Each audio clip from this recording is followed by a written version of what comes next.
Number 14 ka. 14. Number 11. Siya po yung number 11. Ay, ikaw number 11. Number 12. Ano At ba saka ako? number 13. Number 14 ka na lang, ma'am. 50. Okay, 11 at 12.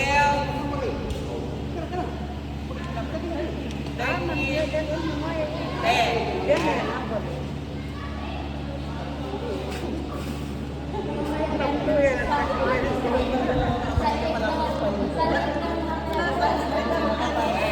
So, kailangan natin i-insert itong narrow-band sa ilalim. Diba? Nakahiga siya, so hindi natin siya pwedeng ipaangat kasi may mga bali. So, gagamit tayo na isa pang split para ipang-insert doon sa mga hollow parts ng katawan ng teacher. So, saan yung mga hollow parts? Isa dito, isa dito. Ayan. So, paano yung gagawin? Ito, papadaan sa hollow part.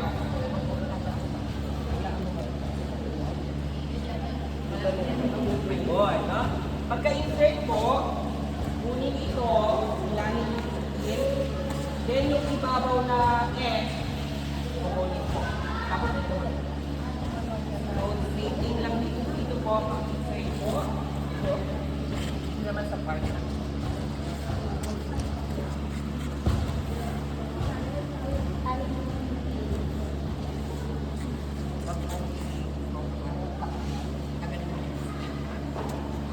So, maliit lang po na part ito, kaya kawel technique yung gagawin. So kapag kaya ko lang Opo. Kawel. Pag maliit po na part.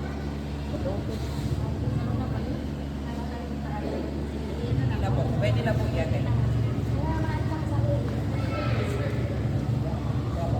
Sabi ko man tagapon kami.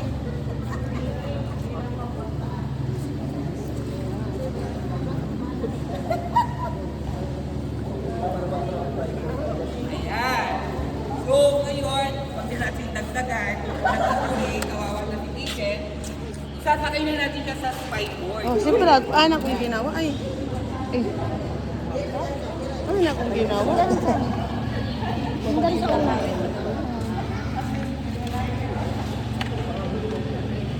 So, kailangan ko na number... Sir, wala akong ginawa. Mamaya ba? Number 2. Ay, tapos na si 2, no? 3, tapos na rin. 3. 4, tapos na rin. 5. 6. 5, 6. Agad man, tanda din eh. 7. Tapos na si 7. Anong number mo, sir? Wala pa? 1, 2, 0. ma'am? 13. 13. 14. Ayan. 14 at saka 15. Ayan. Diba ni magaan lang po? So, lahat ng 14. Ikaw. Okay na. 16. Diba? Dito po, isang side lang tayo, no? So, team po kayo, no? Na dalawa, nag-response sa isang president. So, mag-a-assign muna kayo ng team leader. Kung sino yung team leader? Diba? Okay? Mag-a-assign po kayo ng spineboard bearer. Sinong tagahawak nito? Ito nila, sir. Then the other, sila naman yung hahawak. Yan. So,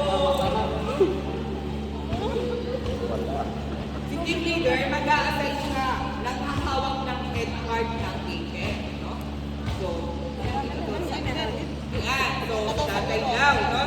Tatay, pag ka sa may head part, na ganito ang position. No? Binihan. Ganito ang position. Huwag kang gagalaw, tay. Yan.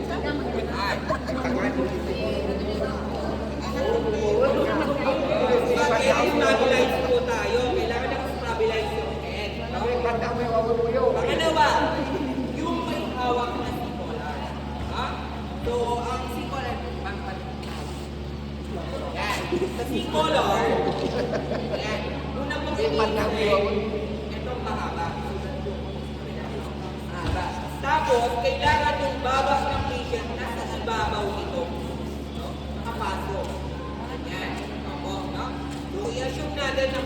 spineboard injury ang patient. Pero kung itong si Collar, ito ay yung stabilizer natin. Una po ginagawa yan sa response bago itong head muna. Halimbawa, wala muna yan. So, pagdating nyo sa scene, magpunta si team leader, hawakan ng head, lagay nito, tapos lagyan ng ganito. Fracture. Ganun po ang sequence po na spinal management. So, ma'am, yung isa po, pupunta dito sa kabila, makunin yung in-insert. So, insert.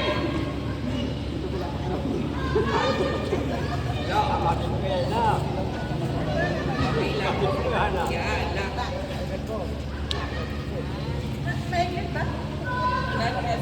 Basta lang sa ibabaw po yung baba. Po. Ayan, okay na, no? Okay na. So, spineboard bearer naman tayo. Si spineboard bearer natin, si Sir, no? Lagi mo nang tatanggalin yung side, no? Kung saan mo i-insert yung spineboard sa video. Saan natin i-insert ang spineboard? Yun ang una natin i-insert. Saan ba natin i-insert? Dito. Ano kung may bali? So, ito po, no? Pag ganito, both sides may fracture or iisipin po natin kung saan yung part na less ang pain. So, saan ang left ang pain? Eh, puro pain. Ayan, no? Pag ganito po, palagi po mag-i-insert kung saan yung may benefit. Pagkain. Kasi bago natin i-insert ito, ilalagay muna natin si patient sa recovery position. Diba? Ayan. So, dito kayo mag-i-insert. So, ang side side na tatanggalin natin. No? Ipag-side nyo. So, pagtanggal yan, ibabalik mo siya. No? Ibabalik mo siya para hindi siya magtanggal. Sige, sir. Tanggalin mo.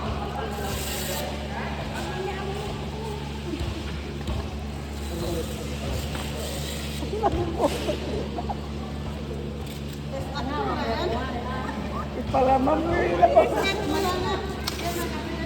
May award po. Okay, no?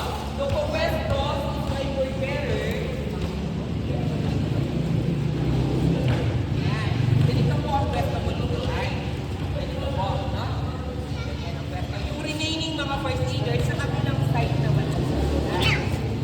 Tatlo, no? So, yung tatlo natin, ilalagay po muna natin sa recovery position ng patient. Paano yung recovery position?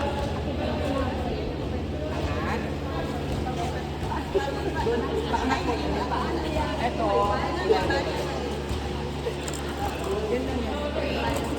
wait lang po, wala mo naman.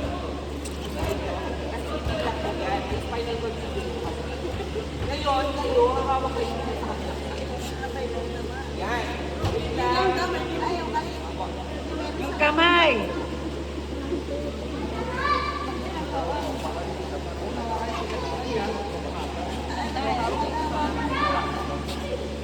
Yan, no?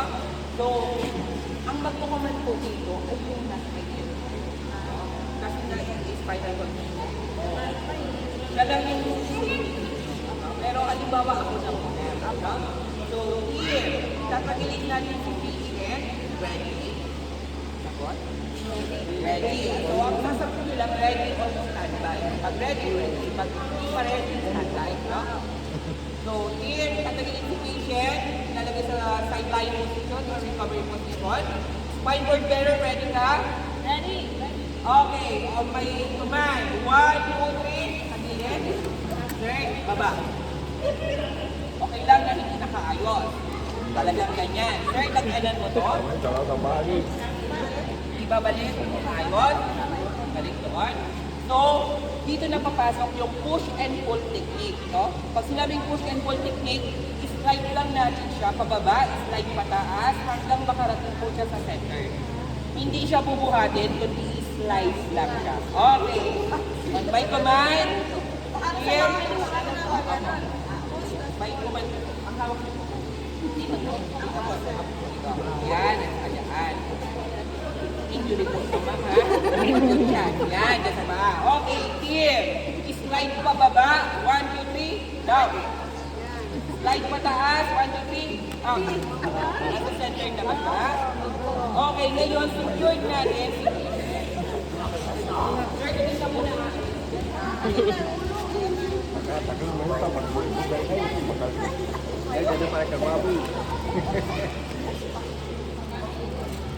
Dapat, yung orange na mahaba, nasa center po ng table.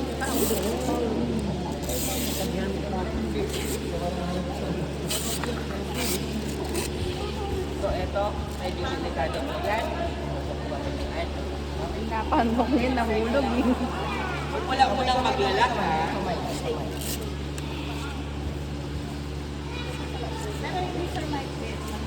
Hindi po, kailangan po mag-split po siya. Ibubuhatin po siya. Pag na-slide yun pa yan. Okay, ang paglalak po niyan, pupunta po dito sa upper part, no? Hawak po, parehong side. Then, 1, 2, 3, hila. Lock. Kung po aabot, pwede po natin ilagay dito sa baba. Ay, siya po kailangan mo lang yan. Hila, 1, 2, 3. Lock. Yan. Dito po, lock. Then, lock na rin po ito. Ito po, dapat nasa loob yun.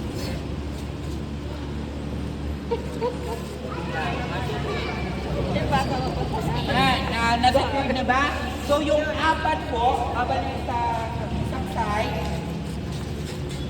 dito na side, so apat po sila. Bibiyak niya yan. Ayan. So, pagbubuhatin na po sa ticket, may kailangan tayong rules na susundin, no? So, pag sinabi ng team leader na size up, yung tallest first aider, dapat nasa banded part ng ticket. Tallest. Sunod-sunod po, find your height.